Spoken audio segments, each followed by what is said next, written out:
लोक में अनेक लोग, सब लोग धार्मिक होने चाहिए। धार्मिक होना चाहिए तो धर्म के मूल प्रमाण वेद ही है। जो अधिकारी है वह वेदाध्ययन करना है। जो अधिकारी है वह वेद का अर्थ भी समझना है। जो अधिकारी है वो वेदोक्त कर्मानुष्ठान भी करना है। जो कुछ लोग अधिकारी हैं वो इन लोगों का सहकार करना है। अब ऐसी स्थिति में जब वेदाध्ययन करने वाले नहीं हैं, वेदों का अनुष्ठान करने वाले नहीं हैं, वेद का अर्थ समझने वाले नहीं हैं, तब धर्म का ग्लानि हो गया, अधर्म बढ़ने लगे। उस समय हम लोगों के परम आराध्य प्रातस्मरणीय जगद्गुरु कांची कामकोटि पीठाधीश्वर हमारे परमाचार्य महाराज जी अवतीर्ण हो गए। वह अवतीर्ण होकर यह संकल्प लेकर यही किए, जो अधिकारी है उन लोगों का वेदाध्ययन करने के प्रेरणा। उस प्रेरणा के कारण आज कितने धर्माची है, आज गिनना मुश्किल हो रहा। इतने धर्माची इनके धर्मा से गया। वैसे वेद भाष्य में लगभग 1-2 है। ऐसे स्थिति में आज अनेक सैकड़ों गिनती में वेद भाष्य भी है। ऐसा लक्ष्यज्ञ भी है। ऐसे ही श्रवत अर्थात श्रुतिक्त कर्मानुष्ठान तत्परायण भी बहुत लोग हैं। अभी हमको कोई बोले थे अकेला इस साल में लगभग 20 नूतन अग्नियाधार हो गए, ऐसा बताया। ये गुरु जी का कृपा यही। ऐसा इन सब लोगों का सहारा देने वाले यह आश्चर्य है। इनको भी आचार्य जी ने ही किया। आज हम लोग इतना बड़े उत्सव संतोष से मना रहे थे, तो अब सहारा देने वाले कितने लोग हैं? इन सब लोगों का कौन प्रेरणा दे रहा? अब यही आचार्य जी का प्रेरणा के कारण सब लोग है, आपको जितना चाहिए उतना कर। तभी ये सब हो रहा। अर्थात भगवान क्या करते हैं, अकेला तुम्हारा काम मेरा चयन करना है, इतना ही बोल के कथम नहीं करते। कुछ लोगों से बोलते हैं तुम्हारा काम मेरा पारायण कराना है, वेदाध्ययन जो किए हैं उन लोगों का सम्मान देना तुम्हारा काम है। इसलिए आज प्रायः दक्षिण भारत में हर महीना हर पक्ष में सब जगह मूल पारायण, पद पारायण, कव पारायण, जड़ा पारायण, पद पारायण होते रहते हमेशा। इसमें कोई अतिशयोक्ति नहीं है, यह स्वभावोक्ति। अब कुछ जगह देख नहीं पा रहे, कुछ मठों में अनेक सालों तक भी वेद पारायण है नहीं, लेकिन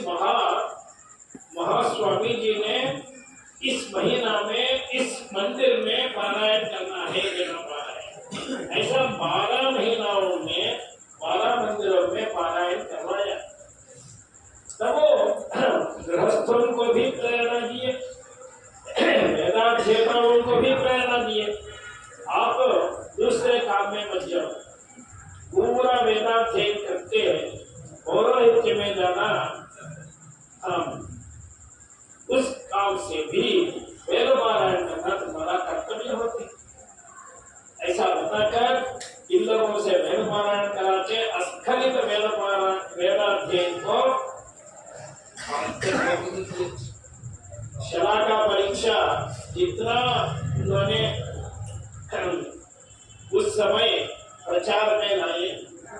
ऐसे गुरु हम लोगों का साक्षात परमात्मा का ही अवतार है। धर्म का ग्लानि होने के समय हम लोग देख चुके हैं, अधर्म का अभ्युत्थान पैदा होने का समय भी देख चुके हैं। उस समय में आचार्य जी का अवतार होकर आज इतने शाखाएं, इतनी बड़ी संख्या में वेदाध्येता, सब विकृति पाठ, सब ऐसा बोलने का धैर्य अकेला गुरु जी का कृपा से ही यह सब। अतः हम सब लोग लौकिक वैदिक यह दो गोष्ठी नहीं है, सब धार्मिक एक ही गोष्ठी है। पूरा धार्मिक गोष्ठी एक ही है। उस धार्मिक गोष्ठी जो लोग जिसमें अधिकार है वो लोग वो काम कर लेते हैं। अब इसमें वेद पारायण करने से यह ऊंचे है, यह सहारा देने से यह नीचे है, ऐसा कुछ नहीं। सब धर्म है, वो भी धर्म कर रहे हैं, ये भी धर्म कर रहे हैं। जिसको जो अधिकार है वो अक्सर कर रहे हैं। जिसको बचपन में ही वेदाध्ययन हो गए वो वेद पारायण नहीं कर सकते, वो करोड़ रुपए लाके कहाँ से ले सकते। वो बचपन से 12 साल पाठशाला में रहकर वेदाध्ययन किए, बाद में अंगाध्ययन किए, बाद में शास्त्राध्ययन किए, वेदभाषिकाध्ययन किए, वो लोग सब करें। अतः आचार्य जी का यह विशेष है, अपने अपने अधिकार क्षेत्र में अपने अपने सब लोगों का धर्म में सब लोगों को जुड़ा दिए, तब भी धर्म का वृद्धि होगी। अब अधर्म का जब धर्म बढ़ जाते हैं तब अधर्म कहाँ रह सकते हैं? धर्म का रहने का कोई जगह है ही नहीं। अतः धर्म वृद्धि होने से अतः कुछ लोग केवल पांडित्य के विषय में ही प्रयत्न करने वाले कुछ महान लोग होते हैं, लेकिन हमारे महाराज जी ऐसे नहीं है। पांडित्य को भी प्राधान्य देते हैं, उसी समय अनुष्ठान को भी प्राधान्य देते हैं।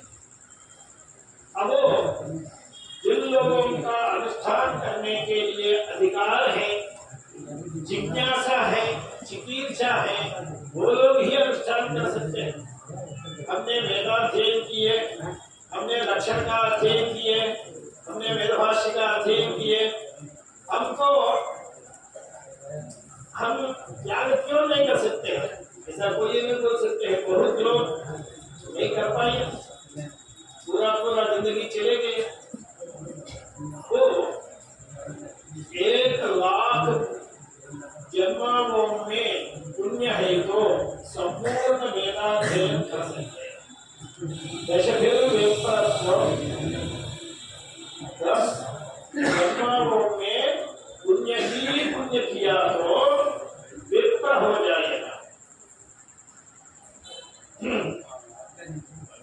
100 जन्मों में यदि पुण्य कर्म अनेक अनुष्ठान किया तो तब सर्वकुल प्रसूत उपनयनादि से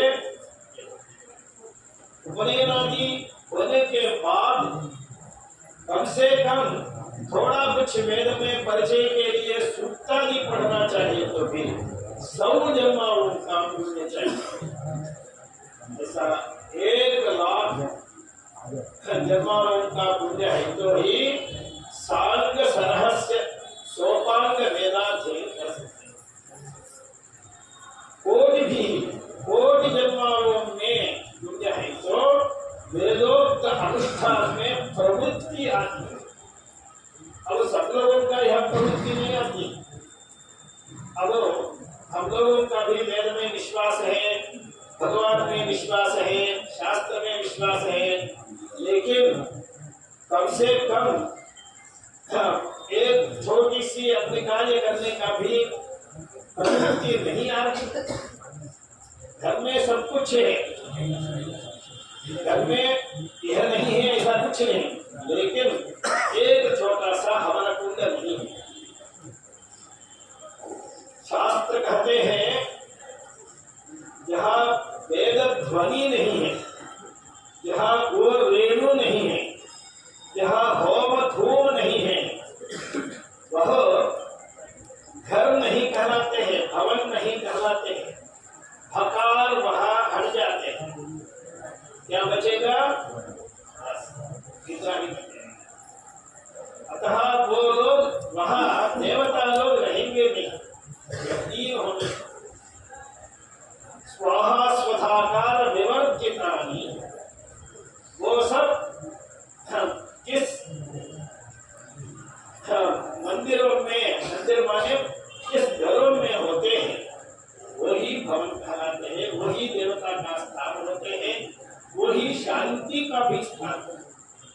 अतः हम लोग वैदिक धर्म में प्रवृत्ति आना बहुत वेदांत में कहते हैं ईश्वरानुग्रहादेव पुंसाम अद्वैत वासना, अद्वैत समझना अलग चीज है, अद्वैत अनुभव आना अलग चीज है। अद्वैत में वासना आना, कोई बोलेगा प्रपंच मिथ्या है, अब वो बोलते हैं ये मिथ्या मिथ्या बोलते ही समय समय पर आते हैं, सोते हैं कहाँ मिथ्या। अर्थात इनका मिथ्यात्व को अंगीकार करने में ही तैयार है, लेकिन शास्त्र बोले तो यह सत्य है, ये बात मानने के तैयार नहीं। वैसे ही कुछ लोग वेदोक्त कर्मानुष्ठान में भी विश्वास नहीं रखते, लेकिन उसमें विश्वास आना, उसके बाद प्रवृत्ति आना, वह प्रवृत्ति सफल होना, उसका भगवान भी अनुकूल करना, यह सब इतना होता है। अनेक जन्मावों का पुण्य के का मतलब हम लोगों का जो जन्म देते हैं माता पिता जी, वो सब लोग भगवान से प्रार्थना करते हैं। हम लोगों का धर्म में जो कुछ भी इच्छा पैदा हुए वो सब लोग वेदाध्ययन संपन्न हो, वेदोक्त कर्मानुष्ठान संपन्न हो, वेदार्थ ज्ञानवान हो, ऐसा प्रार्थना करके उन लोगों की प्रार्थना भगवान सुनकर ही आज कुछ अनुष्ठान, अर्थ ज्ञान अथवा शब्द ग्रहण ये सब। उन लोगों की प्रार्थना भगवान नहीं सुन लिया तो हम लोगों का शक्ति से, हम लोगों का सामर्थ्य से कुछ भी नहीं है, सब उन लोगों का। अतः यह सब परमाचार्य जी का अनुग्रह के कारण सब लोगों का ऐसी प्रवृत्ति होकर सब सर्वत्र आज धर्म क्षेत्र में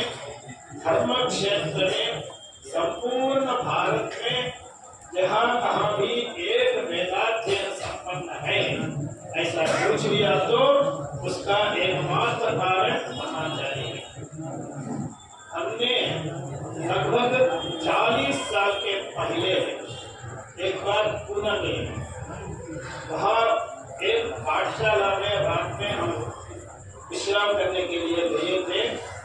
उस पाठशाला का नाम है पटवर्धन पाठशाला।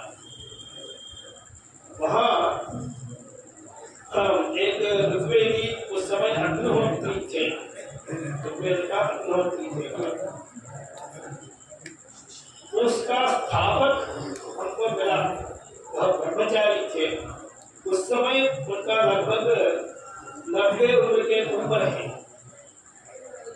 वो पटवर्धन पाठशाला बहुत बड़ी विस्तृति है, उसमें बहुत वैदिक लोग रहते हैं, वहाँ बहुत सुंदर वातावरण है। वो ब्रह्मचारी 90 उम्र के ब्रह्मचारी संविधान करते थे, हम सुबह सुबह देखते थे। तब हमको उनसे बात हो गई, तब हमने पूछे ये पाठशाला कौन है, उन्होंने कुछ लोग बताया यही रखे, मैं बताया हमने लिखा परमाचार्य जी ने रखवाया। तब हम सोचे अब जहाँ कहाँ भी हो वेद इनका ही विचार, ऐसा बहुत जगह जहाँ भी वेद वेद हो, शास्त्र हो, अनुष्ठान हो, कुछ भी हो, वह उनका हस्तक वहाँ है। यत्र यत्र रघुनाथ कीर्तनम तत्र तत्र कृतमस्तकांजलिम। ये यत्र तत्र का व्याप्ति बोलते हैं। व्याप्ति का मतलब क्या होते हैं? साहचर्य नियम, इसका नाम व्याप्ति, अर्थात दोनों साथ साथ ही रहते हैं, उसी का नाम व्याप्ति। तो साहचर्य होना चाहिए। ऐसा राम स्मरण का हनुमान जी का नियत साहचर्य हो। जहाँ कहाँ भी श्री राम, जय श्री राम कहो, वहाँ भगवान हनुमान जी